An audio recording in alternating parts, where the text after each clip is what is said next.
সেই প্রধান উপদেষ্টা বাংলাদেশে শত শত শিক্ষার বাচ্চাকে খামের টিকা না দিয়ে কাঠামোগতভাবে হত্যা করেছে।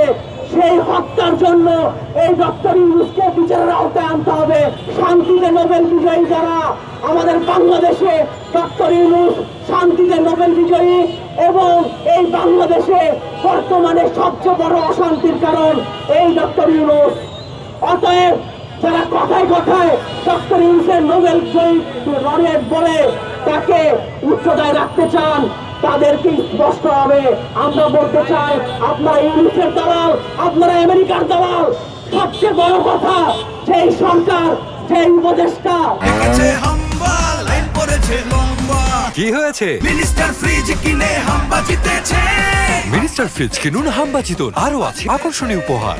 যেই প্রধান উপদেষ্টা বাংলাদেশে শত শত শিক্ষার বাচ্চাকে খামের টিকা না দিয়ে কাঠামোগতভাবে হত্যা করেছে, সেই হত্যার জন্য এই ডক্টর ইউনূসকে বিচারের আওতায় আনতে হবে। অন্তর্বর্তীকালীন সরকারের স্বাস্থ্য উপদেষ্টাকে বিচারের আওতায় আনতে হবে। সবচেয়ে বড় কথা, এই চুক্তি আমরা বাতিল চাই।